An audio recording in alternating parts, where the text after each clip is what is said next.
ከጎኔ መጽሐፍ የያዘ ሰው ነበር እና የጊዮን ወንዝ የሚል የዲያቆን ሄኖክ ኃይሌ መጽሐፍ ይዟል። እሱን መጽሐፍ አነብ ነበር ከሱ ተቀብዬ። ከዛ ዳንኩ የምትለዋን ነገር በቃ ከራሴ ጋር በይርጋለም ቅድስት አርሴማ ላይ የተጻፈ አርመሞ ላይ የተጻፈ ይላል።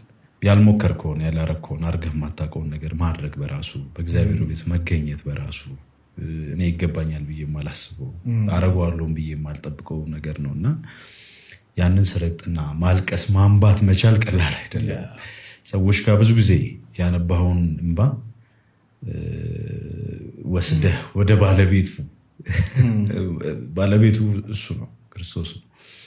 ባለቤቱ ጋር ሄደህ ስታለቅስ ያለው ነገር ደግሞ ሌላ ነው እና ልክ የመጀመሪያ አርምሞ ቀን የገባሁበት ቀን ጠዋት ጸሎት አረኩኝ፣ ማታ ምናምን ውዳሴ ማርያም መግለጽ ራሱ ቀላል አይደለም። ያኔ ግጥም ጻፍኩ። ዳንኩ ይላል። ሞልቶ ተርፎ ሳለ በሀገር በሰፈሩ ልብን የሚሞላ ፍቅርን የሚሰጥ ስንወርቅ የሚያነሳን ጠብቆ ከኋላ ሰው ኃጢአትን መርጦ ከቤተ ክርስቲያኑ ጭፈራ ቤት በልጦ ለካ ጽድቅ የጠፋው ሞት የተንሰራፋው ጥላቻ ያመዘነው ሚዛን የተዳፋው ከዘላለማዊው ምሽቱን መርጠን ነው። ይቅር በለኝ አልኩህ በጠራኸኝ ስፍራ ሞልቶልኝ ተገኘው። አንድ እፍኝ ሽምብራ አንድ ጣሳ በሶ የሆድን ሲሞላ ጸሎት ሲያጠነክር ሲምረኝም አየሁ። የዘመናት ኃጢአት የዘመናት ቅጥፈት የዘመናት ውርደት በአንተ ፊት ከቆሙ ንስሐ ከገቡ ለካ እንዲህ ትንሽ ነው። ከልብ ከፈለጉ እግዚአብሔር ማሪ ነው። የኖርኩበት ዓለም ያሳለፍኩት ዘመን እንዲሁ እንደዋዛ ለካ ከንቱ ሕይወት ነው በኃጢአት የጎመዛ። እሱ ፈጥሮኝ ሳለ ጌታ በአምሳሉ ሳናውቅ አያምርም ክርስቲያን መባሉ።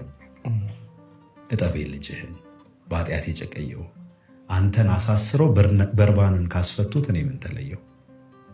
ጌታ ሆይ አንተ ጋር መምጣቴ አንተን መሸሸጌ ለንስሐ ሕይወት መጥቼ መውደቄ ትክክል ነበር አንተን ለማወቄ። ስትመራ አየሁኝ በሁለት ቀን በሶስት ቀን በርህን ላንኳኩ በጸሎት ቀን በቀን እንኳንም አወቅኩ እንኳንም መጣሁኝ ምሕረትን ፍለጋ ምንጣፍ ምሮኛል ከሞቀበት አልጋ።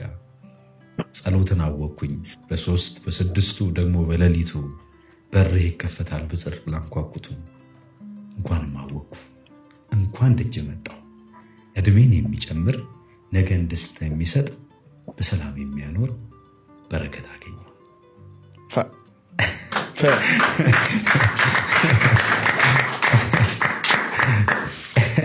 በስመ አብ የሚገርም ነው። ከዛ በኋላ ስወጣ ግን